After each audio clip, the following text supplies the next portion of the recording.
Sa pagtataka ni Michelle, pagkatapos siyang maihatid ni James, ay hindi agad ito umuwi. Niyaya siya nitong maglaro ng billiards sa den nila. Pagkatapos maglaro, nagsalo sila sa isang masarap na merienda. I admire you and your mom for staying humble. Kahit isa na kayo sa pinakamayaman sa buong Santa Monica. Sabi nito. Nasa brick patio sila kung saan may garden set. Nasa harap nila ang spaghetti, marinara, mainit pang chicken empanada at 4-season juice. Ganito na kami noon pa. Wala namang dapat ipagbago. My mom was just lucky dahil minahal siya at pinakasalan ni Tito. Kahit simpleng babae lang siya. Noon ko nga na-realize na may mga lalaking hindi physical attributes ng babaeng tinitingnan. Biglang nasamid si James. Simple lang naman dati ang buhay namin eh. Nang mamatay ang daddy ko noong 11 years old ako. Kayod marino na ang mami ko. Para lang maitaguyod ako. Isang simpleng empleyado lang siya ni Tito. Napansin ni Tito ang kasipagan at pagiging dedicated ni mami sa trabaho. Kaya na-promote siya hanggang sa maging personal assistant. Nagulat pa nga ako nang si Tito Fernando mismo ang nagsabi sa akin na mahal niya ang mami ko at gustong pakasalan. Tahimik lang si James habang kumakain. Hindi alam ni Michelle kung nagustuhan nito ang ipinahanda niyang merienda o may iba pang dahilan ng pananahimik nito. Sana nga makatagpo rin ako ng katulad ni Tito Fernando. Na milyonaryo? Hindi. Yung katulad ni Tito na mabait at mamahalin ako kahit na wala akong gandang pang display. Who says you're not beautiful? Dahil sa walang kamatayang kasabihang beauty is in the eye of the beholder. Malungkot niyang sagot. No, Michelle, you're beautiful. May ganda kang hindi siguro masyadong pansinin pero nakikita ko yun. You may look simple sa unang tingin pero habang pinagmamasdan kita at nakikilalang mabuti, I can see the beauty in you na hindi nakikita ng naked eyes. A kind of beauty which is lasting at hindi kumukupas. Gusto niyang matawa. Wow, maganda raw ako. Totoo kaya sa loob niyang sinabi niyang yun? O may nakain lang siyang kung ano? Bigla niyang naitanong sa sarili. Alam mo, alam ko namang hindi ako maganda. Baka kaya mo lang sinasabi yan para i-flip ang moral ko. For me, you are beautiful. A real bonita señorita.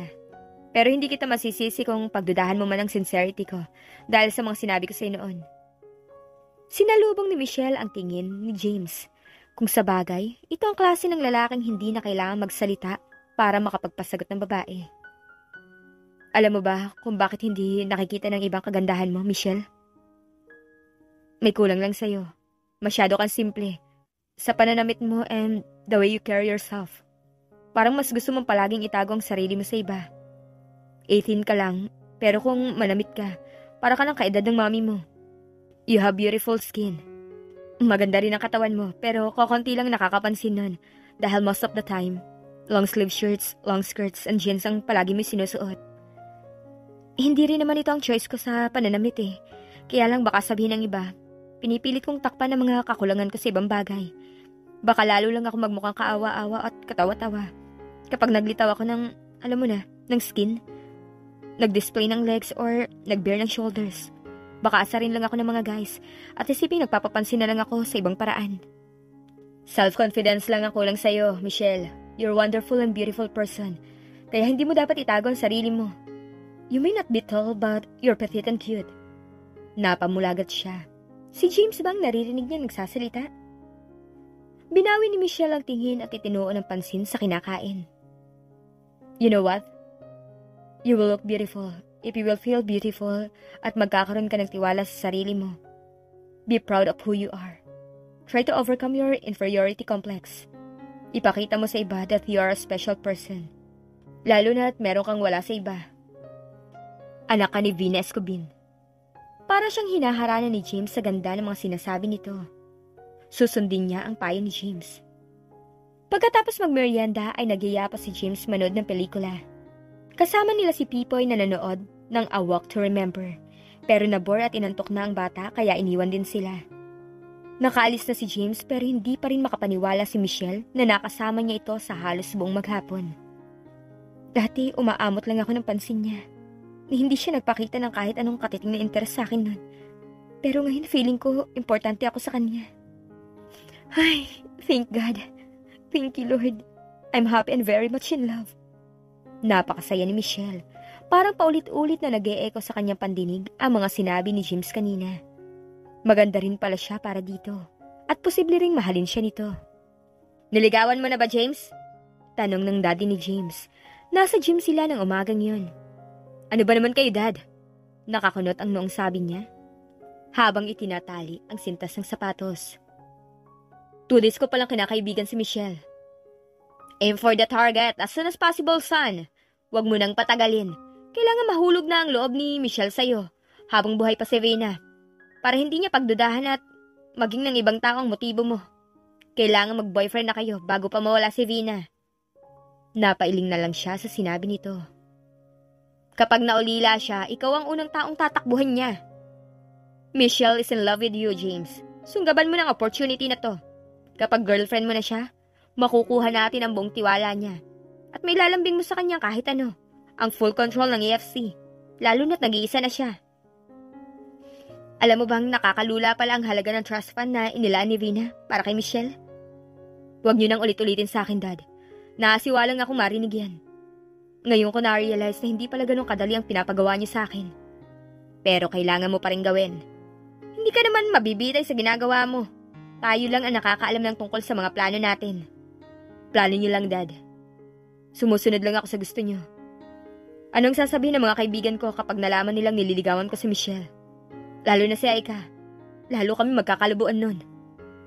Bakit mo ikakahiyang i-display si Michelle? I'm sure marami ring lalaking gustong ligawan siya dahil alam nila at 18, she's an heiress of multi-millions. Wala akong pakialam sa millions niya. Ay, basta sinasabi ko sa'yong bilisan mo ang kilos mo. Give her cards, flowers, gifts. Those kind of stuff na alam mo magugustuhan niya. Then ask her to go out. Ipakita mo sa kanya importante siya sa'yo at hindi mo ikinakahiya. Pero Dad, I think this is unfair to Michelle. Nagigilty ako sa ginagawa ko. Sa 2 araw na magkasama kami at kailangan ko siyang paniwalaing special siya sa akin. Feeling ko ang laki-laki ng kasalanan ginagawa ko sa kanya. Come on, James. Don't give me that. Basta gawin mo ang pinapagawa ko nang walang complaints at protest. What if hindi ako sumunod at hindi ko na ituloy ang pinapagawa niya sa akin? Matigas ang anyong baling niya rito.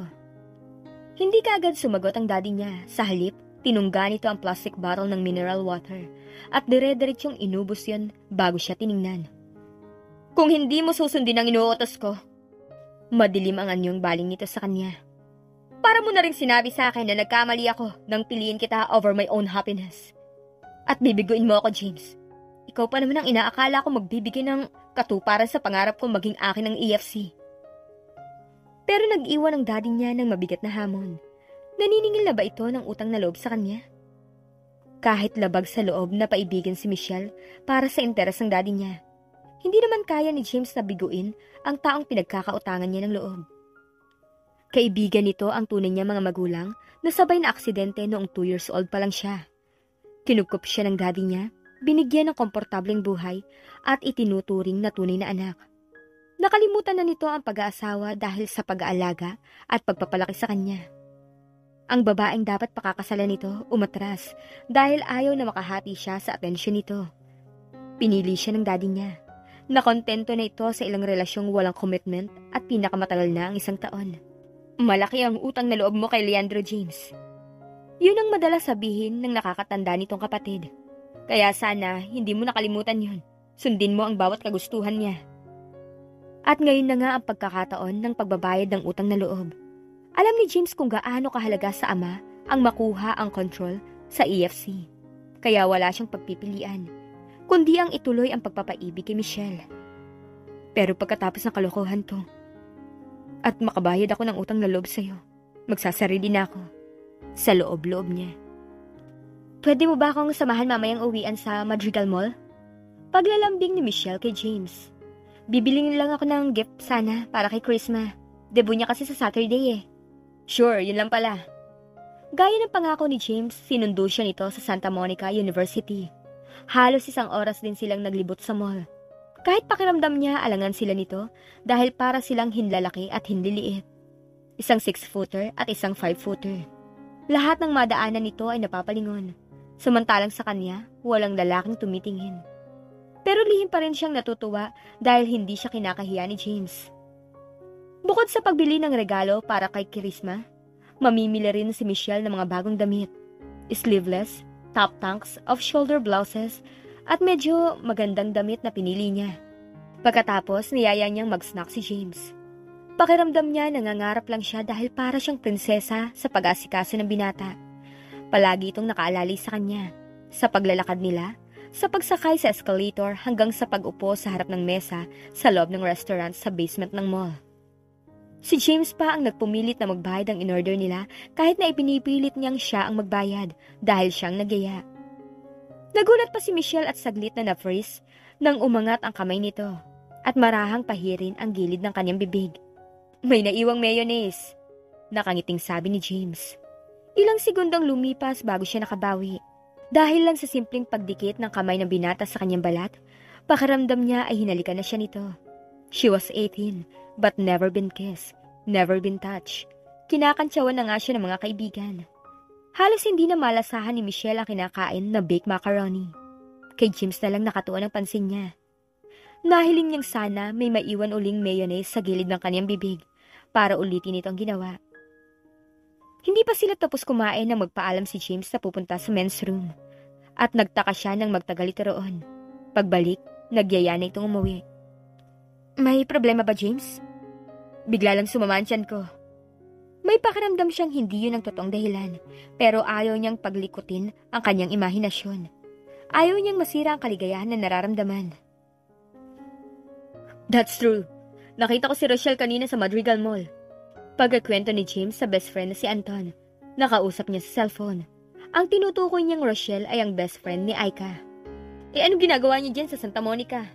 Tanong ni Anton. I don't know. Hindi ba niya kasama si Aika? Hindi ko napansin. Pero anong malay ko kung nasa ladies room o nasa ibang section lang siya ng mall? Nagkausap ba kayo ni Rochelle? No, iniwasan ko kaagad siya. Bakit naman pare? Malay mo kung pinapahanap ka ni Aika sa kanya. I'm with another woman. Lalo kami magkakalabuan ni Aika kung nakita ako ni Rochelle na may kasamang iba dahil sigurado magkikwento yun. Isa pang sulsul yun kay Aika, kaya kami nagkahiwalay. Pare naman, more than amat ng love quarrel niyo ah. Baka mahirapan ka nang ayusin yan. Maayos din to. Gusto ko lang mamiss niya ako at matakot siyang mawala ako ng tuluyan sa kanya. Kaya nagtrabaho ako dito sa Santa Monica. At hindi tumatawag sa kanya. Sino ba yung kadate mo pre? Siya ba ang reigning Miss Santa Monica? No, pare. But I'm sure, hindi rin nahuhuli ang ganda niya kay Aika. Sapat para hindi mo masyadong mamiss si Aika at makuha mong makipagmatigasan sa kanya? Ang babaeng din yan siguro ang dahilan kaya naisip mo magtrabaho dyan sa Santa Monica. You'll meet her soon, pare. Pero isa lang sigurado ko, hindi ko siya balak ipalit kay Aika. Nagpasama lang siya sa mall. She's just a special friend. Biglang nakaramdam ng guilt si James pagkatapos nilang mag-usap ni Anton. Ni hindi kasi niya kayang isiping si Michelle ang ipapalit kay Aika kung matutuluyan ang pagbe-break nila ng girlfriend. Pero kung tutuusin, walang dahilan para itago niya si Michelle sa mga nakakakilala sa kanya. Bakit nga ba niya nagawa yun? Para tuloy niyang gustong batukan ng sarili. Pagising ni Michelle ng umagang yun ay nagulat siya nang maiabot si Tinay na bouquet of flowers. Kanino galing to? Hindi ko na itanong, Michelle. Messenger lang kasi ang nagabot. Pagtalikod nito ay excited na binasa niya ang card. Kinutuban pa lang siya. Nagaling yun kay James ay kumakabog na ang dibdib niya. At napasigaw siya ng yes nang makumpirmang si James nga nagpadala. Nayakap pa yun ni Michelle sa sobrang tuwa. Ang ibig bang sabihin nito, balak niya ako ligawan? Ang sweet-sweet naman niya. Palagi na lang kami magkasama, nagpapadala pa siya ng mga bulaklak. Thank you sa flowers ha, sabi ni Michelle kay James nang sunduin siya nito. Flowers? Igugood time mo pa ako. Aminin mo nang ikaw nagpadala ng flowers sa akin. Uy, thank you talaga ha. Nakakahiya mang aminin, James. Ngayon lang ako nakatanggap ng flowers from a guy. Nung debut ko, marami ako natanggap pero dahil birthday ko yun. Hayaan mo, from now on, madalas ka na makakatanggap ng bulaklak. Talaga? Yeah. Sapat na yun para excited na abangan ni Michelle ang mga susunod na araw. Kahit alam niyang hindi birong sakit ang nilalabanan ng mami niya, nabubuhayan siya ng pag-asa at nagagamot ang kalungkutan niya. Kayo ba nagpadala ng mga bulaklak kay Michelle, Dad? Nanguusig na tanong ni James. Shh! Ang bibig mo, James! Baka may makarinig sa'yo! So kayo nga, muntik na ako mahuli ni Michelle. Hindi ko alam may sasagot ko kanina nang magpasalamat siya para sa mga flowers na yon. Tinutulungan lang kita dahil mabagal ka. Sundan mo na yung ginagawa ko. Bigyan mo siya ng flowers, chocolates at kung ano-anong gifts na ikakatuwa niya. Napaismid si James. Nang sumunod na araw ay namili si James ng mga maibibigay kay Michelle. Cards, stuffed toys at chocolates. May binili rin siyang bag na bagay rito. Napansin kasi niyang mahilig ang dalaga sa bags. Araw-araw iba-ibang bag ang dala nito.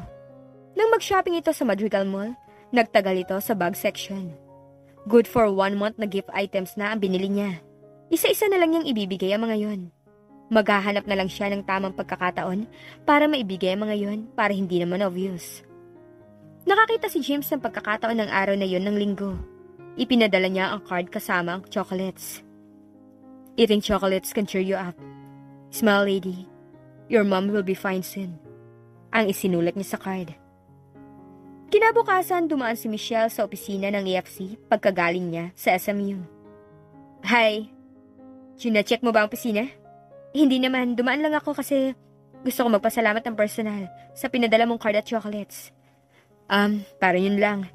Medyo na-miss ko kasi ang mga kwento mo. Dahil hindi tayo nagkita last weekend, kaya naisip kong padalhan ka nun to cheer you up. Baka kasi nagwo-worry ka na naman sa mami mo. Actually, medyo nagwo-worry nga ako. Kasi nag-usap kami last Saturday. Miss ko na nga siya, grabe. Pero nang matanggap ko yung pinadala mo, para akong cellphone na kareroload lang at fully charged yung battery. It's so kind of you. Alam mo kasi kung kailan ako lobat. I told you I'm a friend. And a true friend knows when to cheer up a friend. Maling-mali talaga ang first impression sa'yo ng barkada ko. Sabi nila suplado ka raw, antipatiko at rude. Akala ko rin, totoo mga yon. Dahil ganun ang pinakita mo sa akin. But we were wrong. Wow, mukhang pinapatangos mo ang ilong ko niya na. How about playing table tennis sa inyo mamaya? O kaya manood tayo ng movie. Sino ba ang favorite actor mo? I like, Ben Affleck. Hanap ako ng movies mamaya. Dadalhin ko mamaya sa inyo. Talaga? Kaya lang, on one condition. Ano yun? Ipaghahanda mo ako ng masarap na dinner dahil doon ako kakain sa inyo. Hindi ko kasi type magluto ang bagong cook sa bahay eh. Yun lang? Anong gusto mong ulam at dessert? Pwede na ang roasted chicken with basil soup. For dessert, pwede na ang ice cream. Any flavor will do. Okay, anong oras ka naman darating? Magpa-freshen up lang ako after office. I'll wait for you then, James. At naging regular na nga ang pagpasyal ni James sa bahay ni na Michelle. Ang cute naman ng bag na to. Natutuwang sabi niya habang tinitingnan ng bag. Nagpunta kasi ako sa Madrigal Mall at nakita ko yan. Napansin ko kasing mahilig ka sa bags. Ang thoughtful mo naman, kahit walang occasion Hindi kailangan magkaroon ng okasyon, Michelle. I just felt I wanted to give you something. Kahit hindi nakikita ni Michelle ang mukha, alam niyang nag-blush siya. Saan mo pala gustong pumunta ngayon? Sa bahay na lang. Palagi ka nang nagmumukmuk sa bahay Maaalala mo lang din ang mami mo. Okay, so may alam akong lugar na pwede natin puntahan. Saan? Doon sa kabilang bayan. Town fiesta nila next week Kaya may mini carnival na siguradong maraming rides. Dana muna natin si Pipoy kung okay lang sa'yo. Sure, no problem. Kitang-kita ni James kung gaano kasaya si Michelle habang sakay ng carousel kasama si Pipoy. Pinagbigyan niya ang dalaga ng ilambing nito na magpunta sila ron. Kahit ang totoo, hindi niya trip ang ganong klase ng happenings. Carnival sa gitna ng town plaza. Oh God, kapag may nakakakita pa sa akin mga kaibigan kong taga Maynila, for sure, kakansyawan ako. Kahit nababado yan sa lugar ay napangiti si James. Naalala niya nung bata nga pala siya. Siya pang nangungulit sa kanyang ama para ipasyal siya sa mga temporary carnivals na itinatayo kapag malapit na ang fiesta. Tuwang-tuwa siya kapag isinasakay nito sa carousel at Ferris wheel. Gusto niyang matawa habang pinapanood si Michelle mula sa kinatatayuan niya.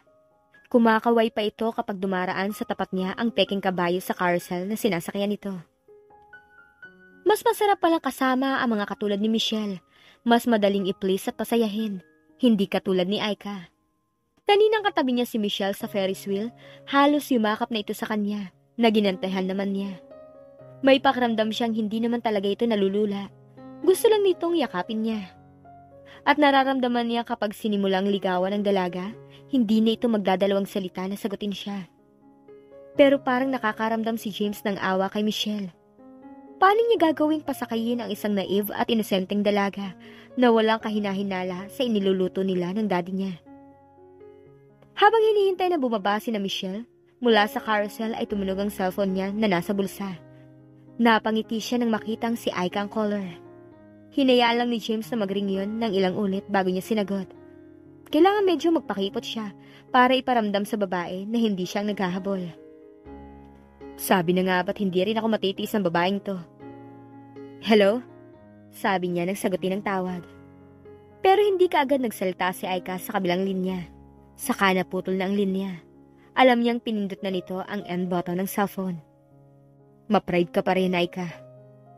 Gusto mo ikaw ang palaging sinusuyo kahit ikaw may kasalanan. I'm fed up. Ano na, may good news ka na bang dala sa akin, James? Napalingon si James sa daddy niya. Don't worry, Dad. Malapit ko na siyang maging girlfriend. Good! Hindi magkandatuto si Michelle sa pagkukwento sa mga kaibigan habang nakatambay sila sa corridor ng main building ng SMU. Charing, maniwala ako? Ayaw pa ring maniwala ni Daniela. Paano noon lang siya nagkwento ng husto? Nung una ayaw niyang banggitin sa mga ito ang magagandang nangyayari sa kanila ni James. Dahil tinaasan kaagad siya ng kilay ng mga ito. Ayaw niyong maniwala? Hindi sa ayaw, hindi kami makapaniwala. Oo nga, unbelievable talaga pagkatapos sa mga ginawa niya sa'yo. Ano yun? Masamang tao na naging anghel? Segunda pa ni Daniela. Ay, nakakaasar naman kayo. Bakit ba ayaw niyong maniwala? Ay nako, mali mo. Nanloloko lang yung James na yan. I doubt kung sincere siya sa ginagawa niya sa'yo ngayon. Mali mo nagpapalakas lang siya sa'yo dahil kayo ang may-ari ng AFC. Natigilan si Michelle. Ganun nga kaya motibo ni James? Hindi naman siguro. Kasi nag-explain naman siya. Hindi naman daw talaga siya ganun ka-rude. Problemado lang siya. At na-realize din daw niya ang pagkakamali niya later. Humahanap nga lang daw siya ng right time para mag-apologize sa akin noon. Nagkatinginan ang apat na kaibigan. He's nice, believe me. Saka nararamdaman ko ang sincerity niya. Imagine, inoferan pa niya ang sarili niya para maging driver ko for the whole week. Para lang makabawi sa kasalanan niya sa akin. Hay, hindi pa rin ako convinced. Mabuti pa, subukan mo siya. Ha? Paano subukan? Sa Sunday, sa debut ni Chrisma. Sama mo siya. Titingnan natin kung talagang nice na siya. May pinaplano kayo, no? Leave everything to us, Mare. Sabi naman ni Chrisma. Ang sweet-sweet niya sa akin ngayon, Pipoy. Sa linggo, attend kami ng debut ni Chrisma. Kaya magpapahanda ako. Para hindi naman niya ako ikahiya. Isuot mo yung pinakamaganda mong gown, Ate Michelle. Pagkatapos ipaayos mo ang hair mo, mag-makeup ka ng maganda. Saka huwag mong kakalimutan magsuot ng sapatos na mataas ang takong para bagay kayo ni Kuya James. Sa tingin mo, pwedeng ma-inlove sa akin si James? Oo naman, ate. Maganda ka naman ah. Super bait pa. If I know, sinasabi mo lang yan dahil kakampi kita. Hindi, ate. Kundi dahil totoo. Saka dahil love kita. Napangiti siya sa narinig. Pumili ng magandang gown si Michelle para sa debut ni Chrisma. Isang tube gown ang isinuot niya. Yun kasi ang gusto ni James. Yung puno siya ng self-confidence na ipinapakita niya sa pagsusuot ng mga damit na bagay sa kanyang edad. She was trying to improve herself mula nang sabihin ni James na maganda siya, pero kulang sa self-confidence. Sa tulong ng mga kaibigan, binago niya ang image. At gusto niya ang naging resulta. Nararamdaman niyang unti-unti nang na-overcome ang kanyang inferiority complex. In fact, nasimulan na niya yun pagkatapos ng kanyang debut. Pero si James ang unang dahilan kaya niya ini-improve ang kanyang physical assets. Malapit na matapos magbihis si Ate Michelle, sabi ni Pipoy nang lapitan si James na nasa sala at naghihintay. Sige, okay lang kahit matagal. May gusto ka ba kay Ate Michelle? Walang gatol na tanong nito. Nagulat si James sa biglang tanong nito. Ibinaba niya ang hawak na Vogue magazine at tiningnan ito. Bakit mo naman tinanong yan? Kasi palagi ka nagpupunta rito. Sinusundo mo pa siya sa school. Kung ano-ano rin binibigay mo sa kanya. Di ba pag ganun, ang lalaki may gusto siya sa babae? Kung ako sa'yo, liligawan ko kagad si Ate Michelle. Kasi ang dami naliligaw sa kanya. Mayayaman. Kasi maganda naman si Ate Michelle, di ba? Matagal bago nakasagot si James. Maraming nanliligaw kay Michelle. Hindi niya alam kung maniniwala siya, pero bakit naman magsisinungaling si Pipoy? Hindi ka ba nagagandahan kay Ate Michelle? Sabi ng teacher ko, ang tunay na kagandahan daw ng tao nasa kabutihan ng puso. Kahit hindi kasing ganda ni Asunta o ni Britney Spears, magandang maganda pa rin sa Ate Michelle. Kasi ang bait-bait niya sa amin. Pinatira niya kami dito. Binigyan nila ng trabaho ang nanay at tatay ko. Sakay tinuring niya kaming pamilya kahit hindi naman nila kami kaano-ano ng mami niya. Lalo siyang nahulog sa pag-iisip. Mabuti pa si Pipoy. Nakikita ang magagandang bagay na hindi niya nakikita. Bakit nakita nito agad ang kagandahan ni Michelle na hindi niya napapansin?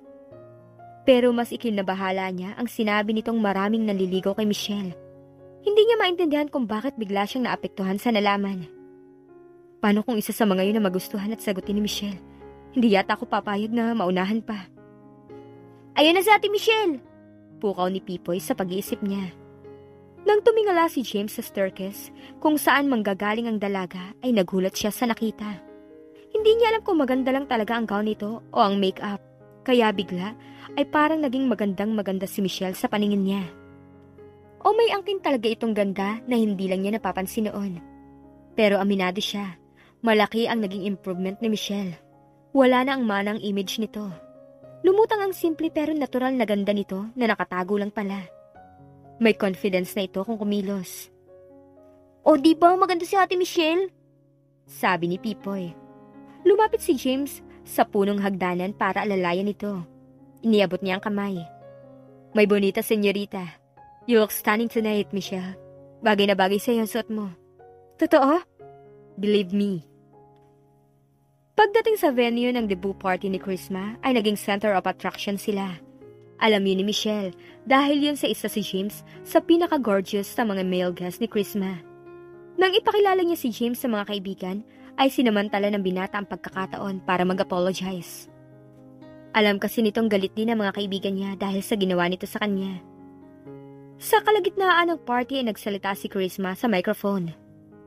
May I request my dear friend, Michelle and her friend, James Arroyo, to give me a special number. I'm requesting James to sing a song for me and Michelle. Umugong ang malakas sa palakpakan. Hindi malaman ni James ang gagawin. Ewan niya kung napagkatuan lang siya ng mga kaibigan ni Michelle o ginagantihan lang ng mga ito dahil halata namang asar sa kanya. At hindi niya masisisi ang mga ito dahil sa mga ginawa niya kay Michelle noon. Bakit ba ako nakasama-sama sa party na to? Tanong niya sa sarili. Kung sa bagay katuwaan lang naman. Isa pa, kailangan niyang mapaniwala si Michelle na may feeling siya para dito. Nang tumayo si James mula sa kinauupuan ay muling umugong ang palakpakan. Kinuha niya ang kamay ni Michelle at dinala papunta sa maliit na stage. Hindi niya binitawan ang kamay nito. Lumapit siya sa leader ng live band na inimbita ni Chrisma. Sinabi niya kung anong kakantahin. Hindi pa rin niya binibitawan ang isang kamay ni Michelle na halatang kinikilig sa sitwasyon. Wala naman sanang makakilala sa akin dito at makarating kay Aika tong pinaggagawa ko. Kinanta ni James ang kantang Superman na sa pagkakaalam niya ay paborito ni Michelle. Muling umugong ang palakpakan. Pinamumulahan ito ng muka at nararamdaman niyang kilig na kilig. Kung sa simula medyo asiwa si James sa ginagawa, nang magtagal ay hindi na. Nagtataka nga siya sa sarili kung bakit ginaganahan pa nga siya sa pagkanta. Kiss! Kiss! Narinig niyang sigaw ni Daniela nang matapos ang kanta na sinigundahan pa ni Chrisma at ng iba pang mga kaibigan ni Michelle. Kitang-kita niya ang muling pag-blush ng dalaga. Alam ni James na ginagawa yun ng mga kaibigan ni Michelle para dito. Yumuko siya para kintalan nito ng halik sa pisngi. Malapit na malapit sa mga labi nito. Lalong umugong ang tuksuhan. Ang ipinagtataka pa ni James sa sarili, hindi siya nainis o nakaramdam ng pagkaasiwa sa sitwasyon. He was enjoying the moment. Samantalang dapat bahagi lang yun ng pagpapasakay niya kay Michelle. James, pasensya ka na sa mga friends ko ha. Mukhang ikaw na pagkatuan kanina. Okay lang, wala naman silang ginawang hindi ko gusto. Pero kasi nakakahiya eh. Baka isipin mong gusto ko yung tinutoksin nila tayo. Mga baliw lang ang mga yun eh. Nakakahiya kapag nakarating to sa girlfriend mo. Wala na kami ng girlfriend ko, Michelle. Wala na kayo? Nag-break na kayo ng tuluyan? Yeah. Bakit? I'm fed up. Hindi ko na kaya ang pagiging selosa at nagger niya. Sobra pa siyang ma-pride. Gusto niya palagi na lang siyang inaamo ko, ang inuunawa ko. She's selfish and conceited, kaya nakipag-break na ako. Ganon? Oo, matagal ko na talagang gustong gawin yun. Pero hanggat maaari, ayoko sa akin magsimula ang breakup para hindi naman masyadong masakit sa kanya. Besides, iba lang mahal ko ngayon. May bago kang nililigawan? Taga rito ba sa Santa Monica? Employee ba ng EFC? Yeah, taga Santa Monica siya. Pero hindi siya empleyado ng EFC. Pwede ko bang malaman kung sino ang lucky lady? Pwede. Sino? It's you, Michelle. Ikaw ang special lady sa buhay ko. Daig pa ni Michelle ang tumama sa loto pagkatapos ma-realize na hindi siya nananaginip lang. Dinig na dinig niya ang sinabing yun ni James na siya ang special lady sa buhay nito. He loved her. Hanggang sa makarating sa bahay, pakiramdam niya ay nasa cloud9 pa rin siya. Halos tumalon siya sa kama. Mahal daw niya ako, akalain mo yun? Bago sila maghiwalay ni James matapos siyang maihatid, nagpaalam ito sa pamamagitan ng paghalik sa kanyang pisngi. Pero hindi kaya niloloko niya ako. Pero hindi. Si Michelle rin ang bumawi sa isiping yun. Hindi si James ang tipo ng lalaking maglalaro sa damdamin ng isang babae. Transparent nga ito. Kung anong nararamdaman, yun ang pinapakita. At naramdaman niya ang sweetness ng binata ng mga nagdaang linggo. Pagbaba niya, napangiti siya at kinilig nang makitang si James ang sender ng mga bulaklak na ibinigay ni Tinay. Nakakakilig ang note na nilagay nito sa card. Mukhang dinidibdib niyang panliligaw sa akin Nasa campus na si Michelle pero para pa rin siyang nasa Cloud9. Ikinuwento niya rin sa mga kaibigan ang nararamdamang kaligayahan. Sa sobrang tuwa, inilibre niya mga ito ng lunch. Ano sa palagay niyo guys? Dapat ko na ba siyang sagutin agad? Nagkatinginan ang magkakaibigan. Oh, bakit ganyan ang tingin niyo sa akin? Kaibigan ka kasi namin, Michelle, kaya ayaw ka namin masaktan. Kaya ang may advice namin sa'yo, pakiramdaman mo munang mabuti si James. Baka hindi totoong love ka niya. Baka pinaglalaroan ka lang niya dahil alam niyang gusto mo siya. Hindi naman siguro gagawin ni James sa akin yun. Hindi pa kayo makapaniwala na may in love siya sa akin? Ay, hindi naman sa ganun. Kaya lang nung una, pinagtatawanan ka lang niya. Na hindi siya nagpakita ng interes sa'yo. Posible kasi nang makilala niya ang mga kaibigan natin, nalaman niyang marami namang katangian si Michelle. Naka-in love, diba? Tabat naman ni Lisa. Kung sa bagay. Sa love, walang imposible. Kami nga ni Mark. Who would say na may in love ako sa kumag na yun Hit na hit ko yun nung una Oo nga naman. Huwag niyo namang i-spoil tong kaligayahan ko. Ngayon lang ako na in love. Di ba kung happy ako, happy rin kayo para sa akin? Gusto lang kasi namin, totoo na kaligayahan mo. Hanggang ngayon kasi, malaking puzzle pa rin sa amin si James Rude siya noon sa'yo tapos bigla na lang naging mabait. At in love pa ngayon sa'yo. Yun ang totoong James, girls. Pagtatanggol ni Michelle sa binata. O sige, kung yan edi fine. Saka kung happy ka, happy na rin kami. Di ba, girls?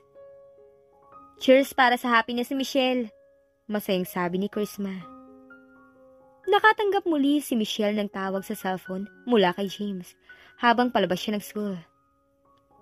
Miss na kita kaya lang ang daming trabaho dito sa factory. Nakita lang tayo nung debo ni Chrisma. Parang last year pa yun ewan ko ba. Isang araw lang kita hindi makita para na ako napapraning. Bola. Hoy Michelle, sasama ka ba sa amin? Pukaw ni Lisa sa kanya. Dadalaw sila sa classmate nilang si Isabella na may sakit. Tumango lang siya bilang sagot saka sumunod sa mga kaibigang nauuna na.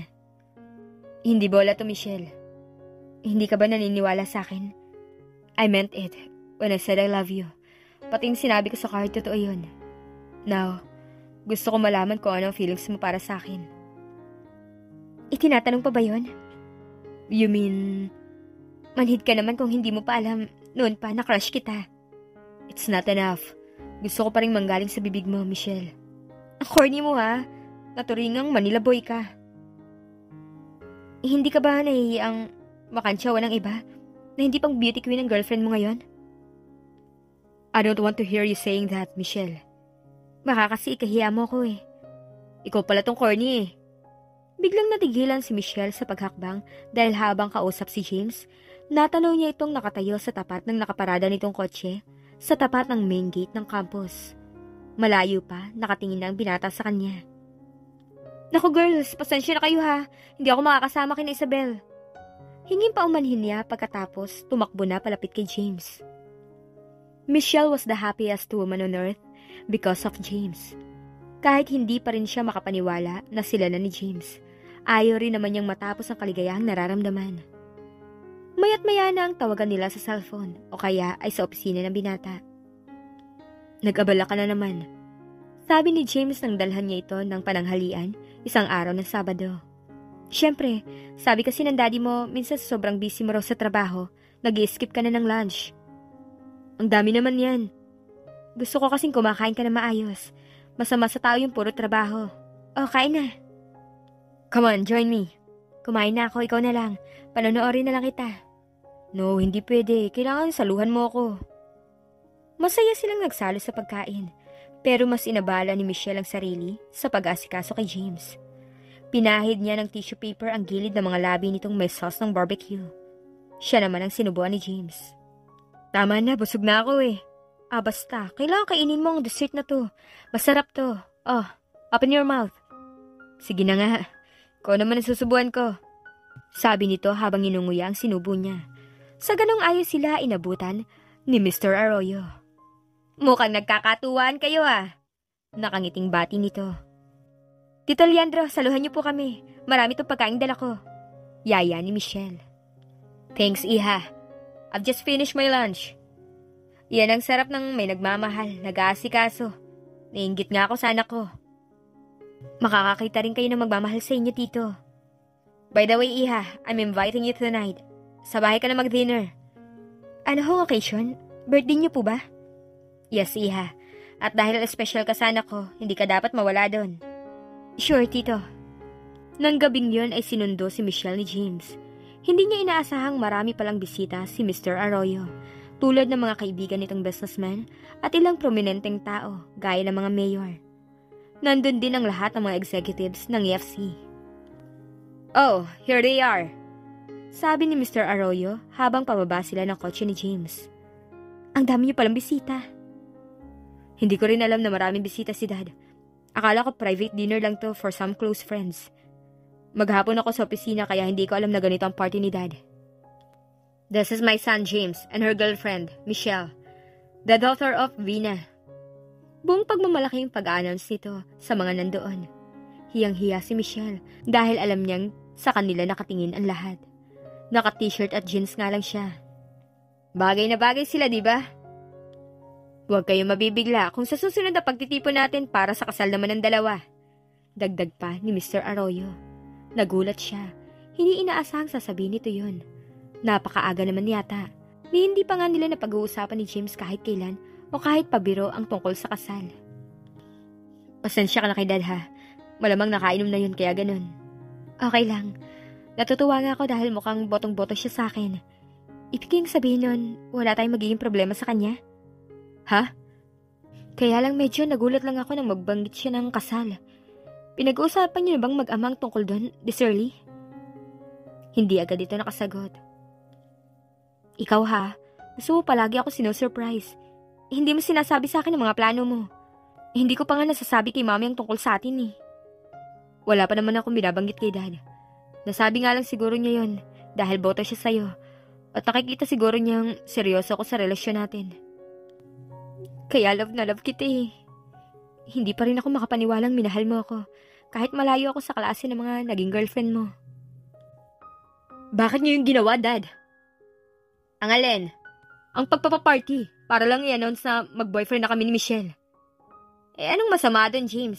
Mas mabuti nga yun para malaman na ng lahat na kayo na. At hindi na sila magduda kapag nawala si Vina na pinaibig mo lang si Michelle. Bakit nagbanggit pa kayo ng kasal? Palabas ko lang yun, James. Mas mabuti na yung paniwalang paniwala si Michelle. Na in love ka sa kanya. Worried na ako sa tinatakbo ng mga pangyayari, Dad. Paniwalang paniwala siyang mahal ko siya.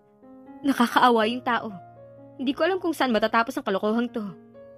Pwede ba, James? Huwag mong tratuhing problema tong nangyari. Ipagpatuloy mo lang ang papapasakay kay Michelle. Be sweet to her. Huwag kang mainip dahil malapit nang mamatay si Vina. Malapit na rin mapunta sa kontrol nating dalawang EFC. At kapag nangyari yon, patuloy natin paiikutin si Michelle. Hanggang wala na siya kamalay-malay na napupunta na sa atin ang kumpanya. Sabi ko na sa'yo madaling utuin ang babaeng yun. Galit niyang tinalikuran ng ama.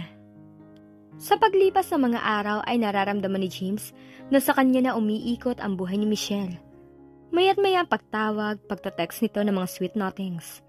May ginawa pang tula ang dalaga. Nung una nangingiti na lang siya at nababaduyan sa kung ano-anong ginagawa ni Michelle para lang iparamdam sa kanya ang pagmamahal nito. Pero kung minsan hindi niya maiwasang guilty. At habang nagtatagal, hinahanap-hanap na rin niya ang sweetness at thoughtfulness ni Michelle. Paano kung kailangan ko nang putulin ang kunwaring relasyon namin? Idadahilan na lang siguro niyang nagkabalikan na sila ni Aika. Hihingi nilang siya ng tawa dito. Bahala na ang daddy niya sa plano nito. Pero wala siyang balak patagalin ang pagpapasakay kay Michelle para hindi ito gaanong masaktan at umasa. Gustong magsisi ni James sa pagpapagamit sa ama-amahan sa maitim nitong plano. Total makakabayad naman siya ng utang na loob sa ibang paraan. Sige na James, samahan mo naman ako manood ng movie ni na Sharon at Judy Ann. Paglalambing ni Michelle. Movie ni na Sharon at Judy Ann? Gusto niyang mapangiwi. Bihirang-bihira siyang manood ng local movies. Bakit hindi mo nalang panoorin sa home theater niyo? Mas gusto ko sa sine. Matagal ko nang inaabangan yan dito sa Santa Monica. Natagpuan na lang ni James ang sarili na kasama si Michelle sa loob ng sinihan. Hindi niya alam kung bakit parang hindi na niya ito kayang biguin. At nagtaka pa siya sa sarili nang ma-appreciate ang pelikulang pinanood. Anong ibig sabihin nun? He was beginning to enjoy Michelle's company? Huwag namang sabihin nagiging totoo na ang pagpapanggap niya bilang loving boyfriend nito. Palabas na sila ng sinihan sa loob ng Madrigal Mall nang magulat si James sa boses na tumawag sa pangalan niya. James! Paglingon niya ay muntik na siyang mapaatras dahil isang kaibigang taga Maynila ang nakita niya. Simon? Kumusta pre? Kanina pa kita nakikita pero akala ko hindi ikaw. Ha? Okay lang ako pare. Bakit ka nga pala nandito sa Santa Monica? Sinundan ko si Rochelle. Kasama ko siya. Nasa ladies room lang. Oh, eto na pala siya. Lalo nang hindi niya malaman kung anong gagawin. Mahigpit ang pagkakakapit ni Michelle sa kanyang braso. James, sabi ni Rochelle, ang best friend ni Ira at girlfriend naman ni Simon. Sabi ko na nga ba magkikita tayo minsan dito eh. Taga rito kasi ang napangasawa ng elder sister ko. Nagkausap na ba kayo ni Aika? Bakit hindi mo na raw siya tinatawagan? Miss na miss ka na nung tao. Bakit hindi mo pasuyuin? Kailan bang balik niyo sa Manila? Pag-iiba niya sa usapan. Baka this weekend. Hindi mo ba kami imbitahan sa bahay mo pare? Tanong ni Simon. Oo nga naman. Yeah, sure. Bakit hindi? Nasa sasakyan na sila ay hindi pa na ipapakilala ni James si Michelle sa mga kaibigan. Ihatid na ba kita? Mahinang tanong niya sa dalaga habang nagmamaneho. Gusto mo na ba ako umuwi? Hindi naman. Baka lang ako gusto mo na. Hindi mo pa nga ako pinapakilala sa mga friends mo eh. By the way, this is Rochelle. Best friend ni Aika. Si Simon, boyfriend niya. Guys, this is Michelle. Nilingon ni Michelle ang dalawang nasa backseat at nginitian. Nice to meet you. Same here. Sabay na ganti ng dalawa. Habang nasa daan, panay ang kwentuhan ni James at ng dalawang kaibigan. At hindi naiwasang mapag-usapan si Aika. Hindi nakaligtas sa pansin niya ang hinanakit at pagseselos ni Michelle. Inabutan nila si Mr. Arroyo sa bahay nila James. Ipinakilala ng binata ang mga kasamang kaibigan. So, kilala niyo na pala ang girlfriend ni James, sabi ni Mr. Arroyo. Sabay na napatingin si Rochelle at Simon kay Michelle. Bigla tuloy siyang nagbaba ng tingin. Base kasi sa pagkakatingin ng dalawa, parang hindi makapaniwala ang mga ito na girlfriend siya ni James. Niyaya sila ni James sa garden at nagpahanda ito na makakain. Napansin ni Michelle na kanina pa panay ang pag-uusap ng mga mata ni James at ng dalawang kaibigan nito. Pakiramdam tuloy niya, out of place siya. At alam niya kung anong iniisip ng mga ito, na hindi siya bagay kay James at nakapagtatakang pinatulan siya nito. James, biglang sumama ang pakiramdam ko. Magpapahinga na muna ako sa guest room. Pagdadahilan ni Michelle para makaalis na. Sige, magpahinga ka muna. Is it true, James? Agad na tanong ni Rochelle nang makatalikod na si Michelle. Oo pare, ipinagpalit mo na pala si Aika. At sa isang katulad lang ni Michelle na yon. Anong nangyari sa'yo? Bigla bang lumabo ang mga mata mo? May pangangansyaw na tono si Simon. No wait, let me explain. Mahinang sabi niya. Hindi niya alam kung paano ipapaintindi sa mga kaibigan ang totoong sitwasyon. Para kayong sina David at Goliath. At pare, ganyan na ba ang trip mo ngayon?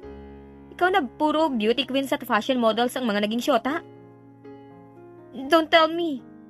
Siya ang dahilan kaya hindi mo na inayos ang problema niyo ni Aika. Pagtatawanan ka ni Aika kapag nalaman niyang tungkol sa Michelle na yan. Sabi naman ni Rochelle. Will you listen to me first bago niyo ako pagtawanan? Napipikong sabi ni James. Obviously, kinakahiya niya ako. Hindi niya talaga ako may pagmamalaki sa mga kaibigan niya. Si Tito Leandro pa ang nagpakilala sa aking girlfriend ako ni James. Mahal ba talaga niya ako? Tinawagan na lang niya ang driver nila at nagpasundo na sa bahay ni James. Iniwan niyang nagkakatuwaan ang binata at ang dalawang kaibigan nito. Naramdaman niyang balak pa siyang pigilan ni James pero hindi na niya ito binigyan ng pagkakataon. Isa pang nakapagpasama ng loob ni Michelle ay ang nalamang nagsinungaling si James sa kanya. Hindi pala totoong break na ito at ang girlfriend na si Aika. Naputol ang pagsisintir niya ng pagtunog ng telepono sa side table. Ganun na lang ang tuwa niya nang marinig ang boses ng mami niya sa kabilang linya. Mami, kamusta? I have a good news for you, Iha. Magaling na ako. Talaga, Mi? Yes, Iha. Sabi ng doktor ko, magandang response sa katawan ko sa mga chemotherapy. Sa huling series of tests na ginawa sa akin, natuklasang wala na ang cancer cells.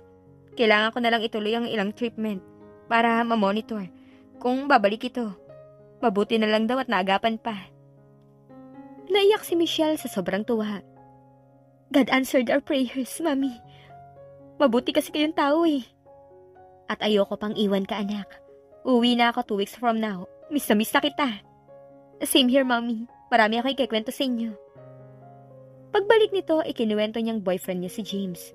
Pero dapat pa kaya siyang magkwento ngayong nararamdaman niyang ikinakahiya siya ng binata? 3 araw na silang hindi nakikita ni Michelle at sinasadya yun ni James na hindi niya tinatawagan ng dalaga. Pagkatapos kasing malaman ni Rochelle at Simon ang tungkol sa kanila, nalito na siya. Naisip niyang tapusin na ang pagpapasakay kay Michelle dahil sigurado makakarating kay Aika ang tungkol doon. Besides, nagigilty na siya ng husto sa ginagawa. Alam niyang mali na paglaruan ang damdamin ni Michelle. Napakabait nito para saktan at lokohin lang. Parang gusto niyang magalit sa sarili dahil nagpagamit siya sa kanyang ama. Ay, ano ba itong nagawa ko? Ba't nagawa ko to sa kanya? She'd been so nice to me. Alam kong totoo ang pagmamahal niya sa akin. Lalo siyang sinusumbatan ng konsensya kapag naaalala kung paano iparamdam ni Michelle ang pagmamahal sa kanya.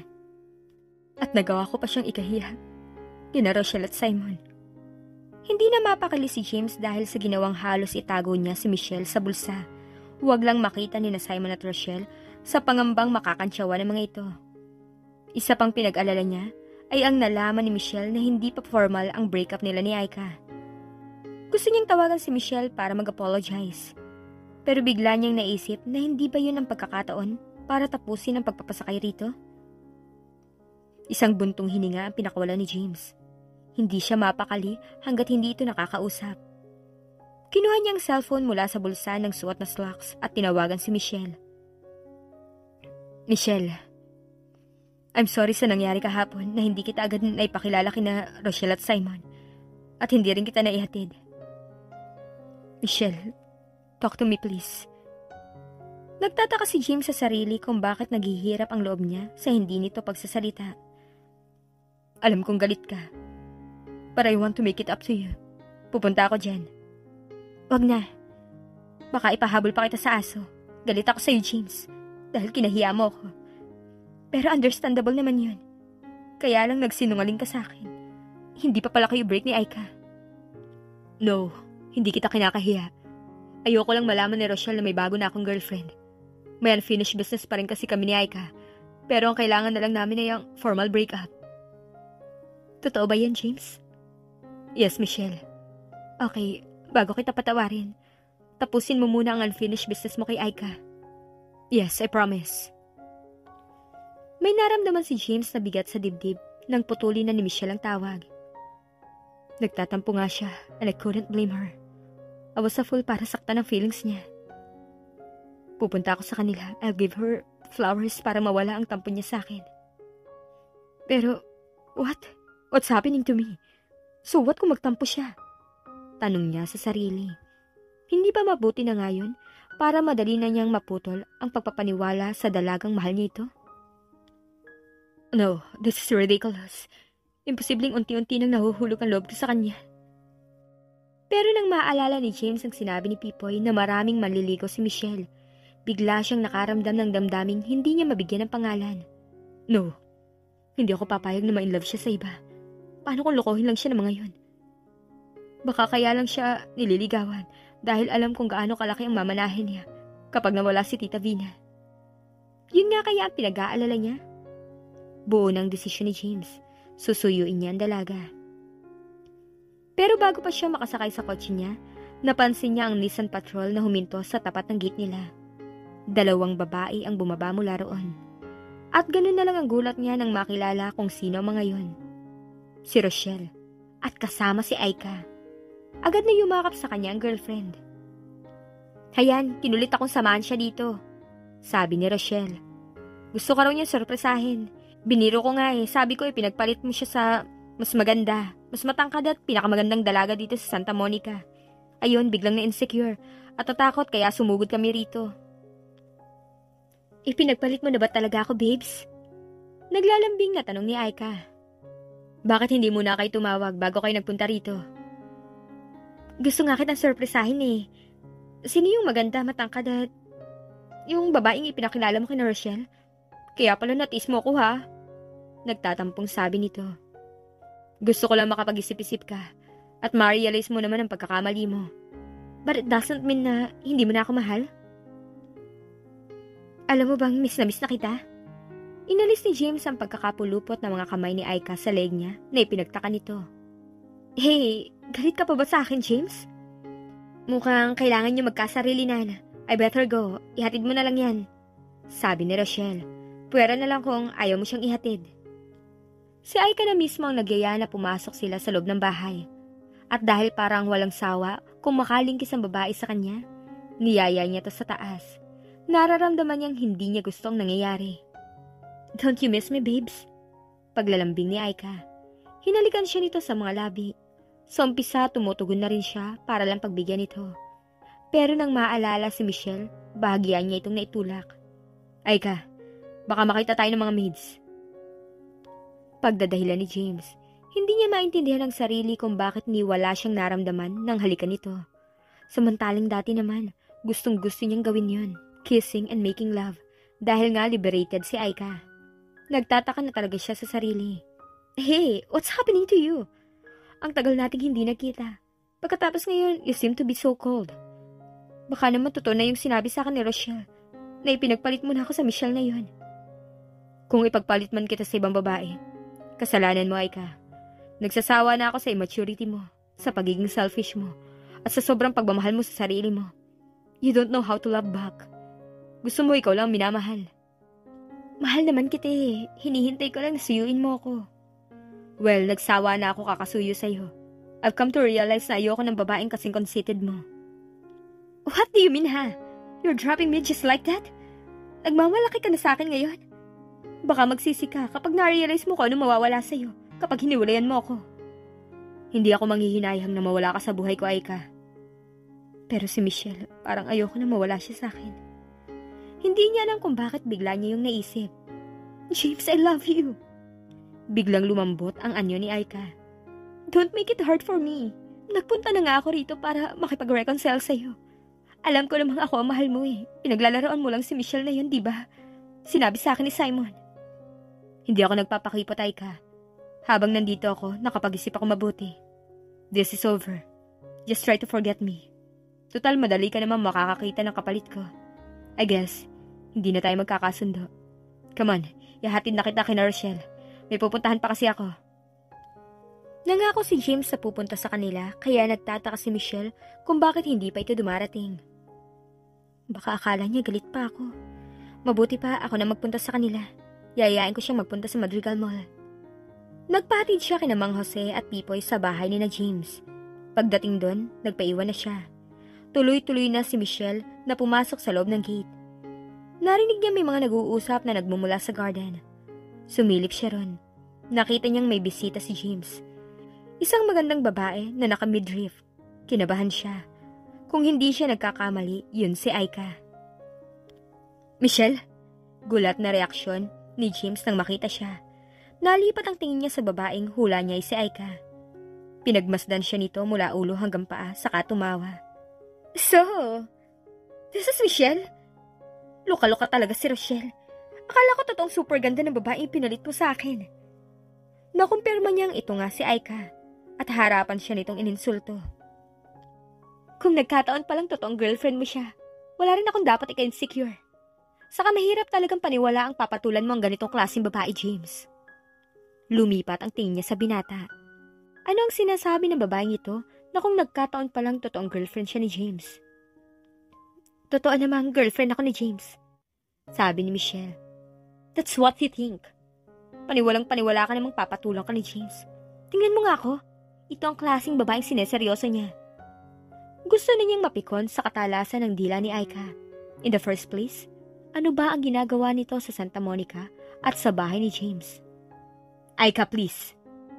Why don't you tell her the truth, babes? Masyado na makawawa ang babaeng yan kung patuloy mo pa rin siyang pasasakayin. Pasasakayin? Aika, ano ba? Bakit kasi ayaw mo pang sabihin sa kanya? It's about time na tapusin mo na ang panguto sa babaeng yan. Okay. To stop this once and for all, listen to me, poor lady. Hindi ka man lang ba nag-iisip nang ligawan ka ni James? Ang laki naman ng tiwala mo sa sarili mo para isipin ko toong in love siya sa'yo. Ewan ko lang kung manhid ka o nabubuhay ka lang talaga sa ilusyon na mahal ka niya. For your information, pinasasakay ka lang niya. Will you shut up, Aika? Di ba yun naman ang totoo? Sinabi sa akin ni Rochelle at Simon ang sinabi mo sa kanila. Michelle, please. Don't listen to her. I'll explain everything. Hindi ko kailangan na explanation mo. Sabihin mo na lang kung totoo o hindi ang sinasabi niya. Kaya ka madaling maloko eh. Madali kang papaniwalain. Kung sa bagay, mukha ngang uto-uto. Galit na humakbang si Michelle palapit kay Aika. Isang salita mo pa, sasapakin na kita. Banta niya. Napaatras ito. Halatang natakot sa madilim na ekspresyon ng kanyang muka. Muli niyang binalingan si James. Bakit mo to ginawa sa akin? Malapit nang bumagsak ang mga luha niya. Dahil inutos ang daddy niya para mapunta sa kontrol nila ang kumpanya niyo. Matalim na tingin ang ibinaling ni James sa babae. Huwag ka na magpapakita sa akin. Saka siya nagmamadaling umalis. Naisubsob niya ang luhaang muka sa mga kamay. 2 araw na hindi pumasok si Michelle sa eskwelahan. Mugtong-mugto ang kanyang mga mata at ayaw niyang makita yun ng mga kaibigan. Panay ang tawag ni James sa kanya, pero hindi niya sinasagot. Inulan din siya ng tawag ng mga kaibigan at sumugod ang mga ito sa bahay nila. Napilitan na rin siyang umamin. Ang baliw na yon! Sabi ko na nga ba eh. Duda talaga ako sa sincerity ng lokong yun. Wag mo na siyang iyakan, Michelle. It's not worth it! Sabi naman ni Lisa. Sa tindi ng sama ng loob kay James, tuluyan na nitong iniwasan ni Michelle. Ilang ulit nagpunta sa bahay nila ang binata, pero hindi na niya hinarap pa. Pinuntahan din siya nito sa SMU, pero pinagtaguan niya. Nakatikim pa ito ng hindi magagandang salita mula sa mga kaibigan niyang nakikisimpatya sa kanya. Nagpadala si James ng sulat at mga bulaklak, pero tinapon lang niya. Bahagya lang nakalimutan ni Michelle ang sama ng loob nang dumating ang mami niya. Masaya siya dahil magaling na ito. Ayaw na talaga niya akong kausapin. Mabigat na mabigat ang damdamin ni James habang nasa loob siya ng opisina. Si Michelle ang pinoproblema niya. Hindi na yata siya nito mapapatawad. Ni ayaw nitong pakinggan ang mga paliwanag niya. Ilang beses niyang sinikap na makausap ang dalaga. Sa bahay ng mga ito at sa SMU. Pero alam niyang matindi ang galit nito sa kanya. Hindi ko siya masisisi. Ang laki na nagawa kong pagkakamali sa kanya. We have to talk. I'll do everything to win her back. Muli siya nagpunta sa bahay ng mga ito pero wala raw doon ang dalaga. Hihintayin ko siya hanggang dumating siya, sabi ni James sa nakausap na katulong. Pero sir, pabayaan mo na lang ako please. Inabot siya ng 3 oras, 4 hanggang 5 oras sa paghihintay sa sala. Hanggang sumapit ang gabi, hindi pa rin dumarating si Michelle. Hindi na malaya ni James na nakatulugan na niya ang paghihintay. Mag-aalas 10 na ng gabi nang alokin siya ng katulong na kumain. Wala pa ba si Michelle? Wala pa sir eh. Tumawag nga siya kanina lang, bukas na raw siya uuwi. Nagkasarapan daw kasi sa rehearsal sa mga kotelyo na kaibigan niya. Ganun ba? Sige, babalik na lang ako bukas. Sige sir. Habang nakaupo si Michelle sa kama, ay nakasilip naman si Pipoy sa bintana ng kwarto niya. Umalis na siya ate. Mabuti naman. Hindi mo na ba siya patatawarin ate Michelle? Kawawa naman oh.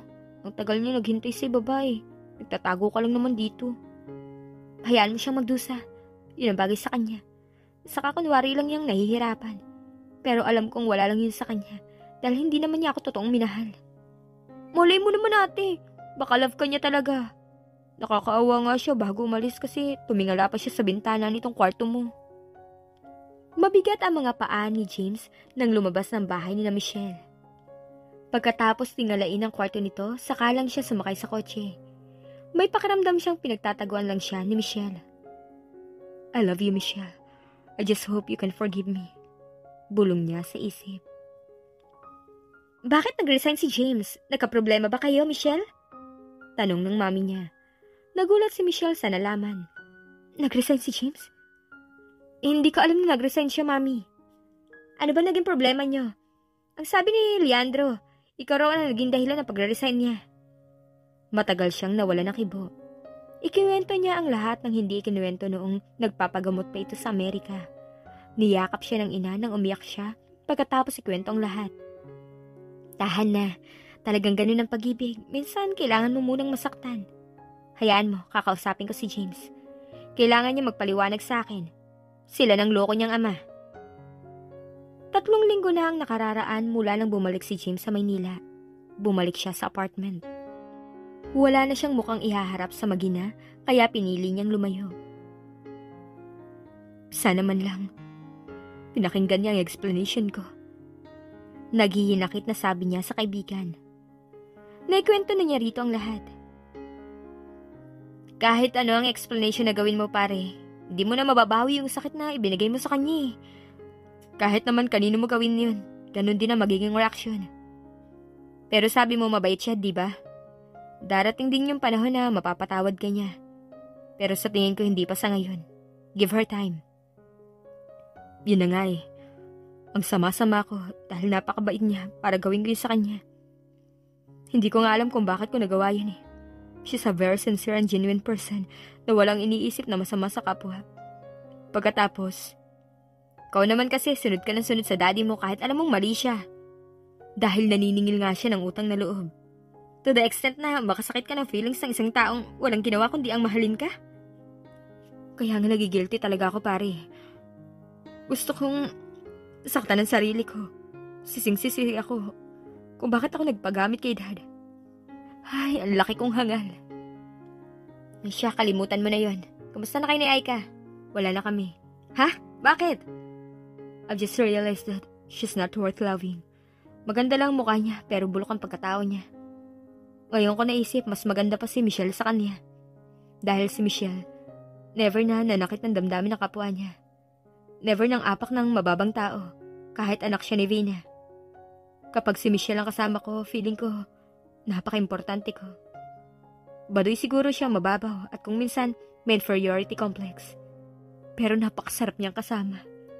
May concern siya sa iba. Hindi lang sarili niyang mahal niya. Hindi siya humihingi ng special treatment o na mahalin siya ng iba. Siya ang nagmamahal. Wow pare, ang bigat na niyang mga dialogues mo ha. Baka naman totohanan na yan. Baka hindi mo namamalaya na in love ka na sa kanya. Tumawa si James sa halip na kontrohin ang sinabi nito. Actually, may natutunan talaga ako pare. Now I know what I want in a woman. Hindi pala sapat na pang beauty queen ang ganda niya. And you know what?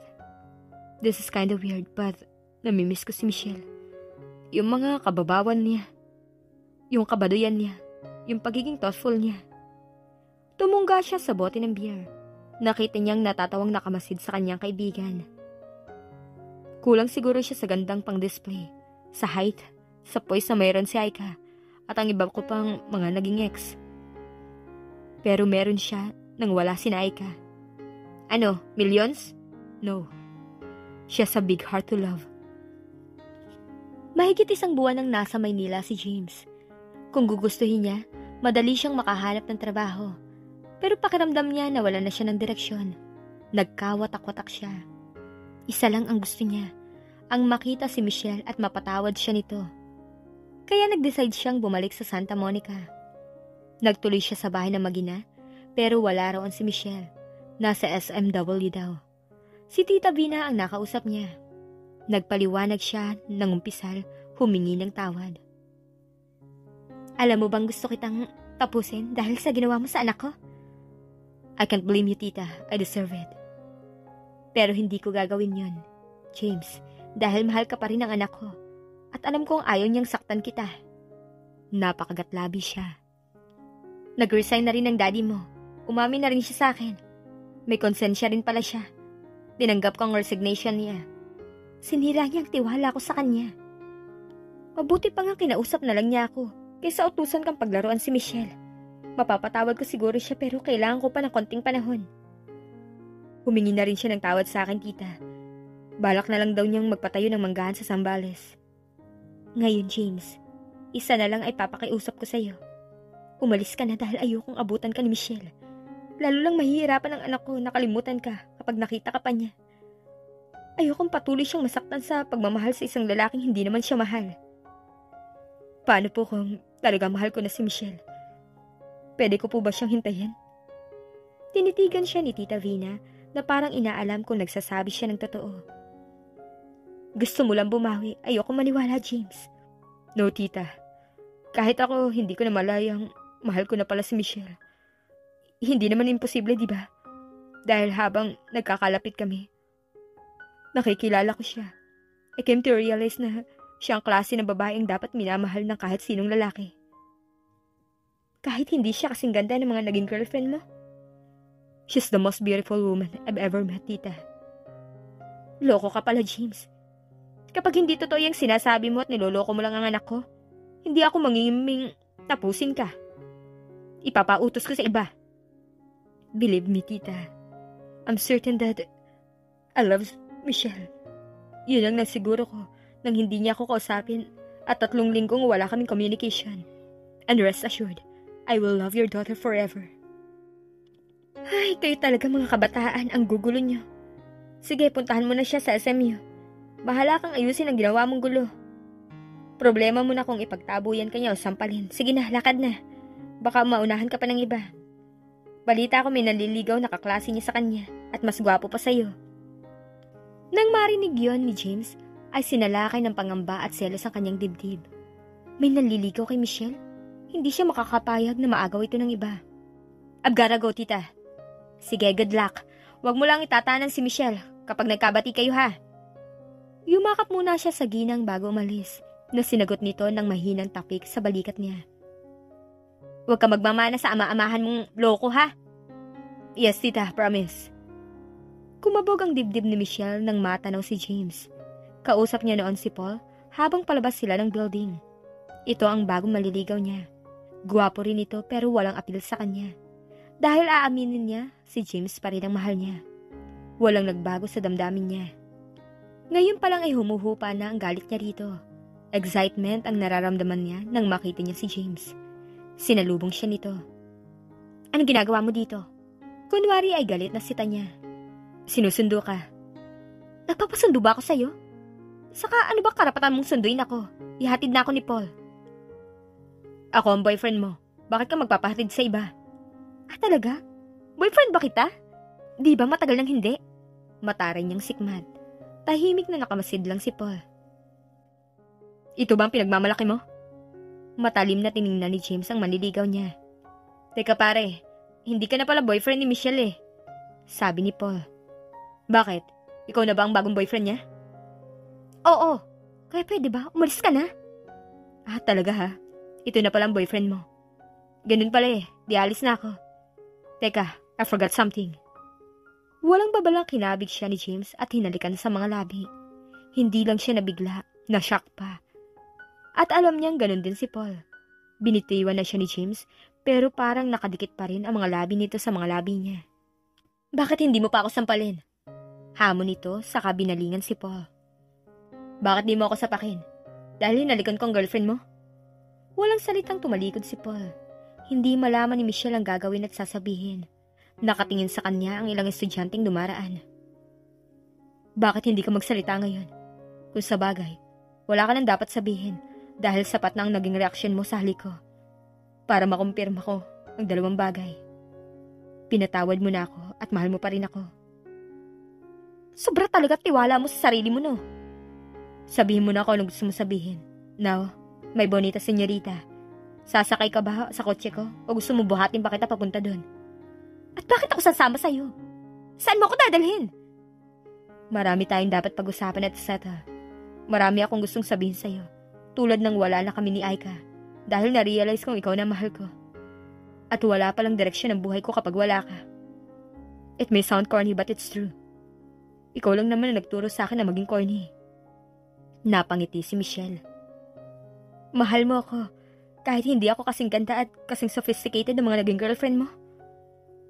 Yes and no. Yes, dahil kahit ano pang itsura mo, I love you. Because for me, you're the most beautiful woman on earth. And no, dahil mas maganda ka sa kanila. Kapag tumanda na sila, pangit na sila. Dahil kulubot na ang mga balat nila, pati ang puso nila. Wala lang matitirang ganda sa kanila. Sobra na yan, nambobolo ka na. Of course not. Let me be corny again. But the words came from my heart. I love you so much. I couldn't imagine life without you. Believe me, nawalan ako ng direksyon ng magalit ka sa akin. At paano naman ako maniniwalang totoo na mga sinasabi mo ngayong nalaman ko ang lahat pala? Ibahagi lang ng pagpapasakay mo sa akin. Swear to God, labag na labag sa loob kong gawin yun. Pero naniningil ng utang ng loob ang nakilala kong ama. Pero habang pinapaibig kita, nararamdaman ko, unti-unti na ako nahuhulog sa mga drama ko. Namalayan ko na lang totoo na sa loob ko ang pagbibigay ko sa iyo na kung ano-anong regalo. I was beginning to enjoy your company. Hinahanap ko ng sweetness mo. Namimiss ko ng kabaduyan mo. At naghihirap ang loob ko nang magalit ka sa akin pagkatapos yung magkaharap ni Aika. Hindi ko namamalayan. May love na ako sa iyo. At totoo na sa loob kong concern at selos nang sabihin ni Pipoy na marami kang suitors. Lalong lumapad ang pagkakangiti ni Michelle. Saka siya umapresyete kay James. Kung hindi lang kita mahal, nakalabing sabi niya. Ang pagmamahal ng buong tapat sa karelasyon ay isang uri ng pagmamahal na malinis, wagas, at walang kapalit na mga kondisyon. Ito'y nagpapakita ng totoo na pagpapahalaga, pag-unawa at respeto sa isa't isa. Ang ganitong klaseng pagmamahal ay hindi natatangi ng mga pagkukulang o pagkakamali ng kapareha, kundi tinatanggap ang lahat ng aspeto ng kanilang pagkatao, mga kahinaan at kalakasan. Kasama rito ang pagiging tapat at bukas sa isa't isa, hindi lamang sa mga magagandang bagay, kundi pati na rin sa mga hamon at problema. Ang pagtitiwala at pag-aalaga ay mga pundasyon ng tapat na pagmamahal, at madalas itong nagpapakita sa pamamagitan ng mga simpleng aksyon. Tulad ng pagpapakita ng pagsuporta sa mga pangarap ng isa't isa at mga pagbibigay ng oras at pag-unawa sa kabila ng mga pagsubok. Sa ganitong pagmamahal, hindi lang ang emosyon ang mahalaga, kundi pati na rin ang mga desisyon at hakbang na may malasakit at pagnanasa para sa kapakanan ng isa't isa. At dito na po nagtatapos ang isa na namang inspirational love story ni James at Michelle. Maraming salamat po sa lahat ng sumuporta sa istoryang ito. Sa mga likes, comments, and new subscribers. Sana ay muli niyong subaybayan ang mga love story na ibabahagi pa namin sa inyo. Thank you and God bless you all.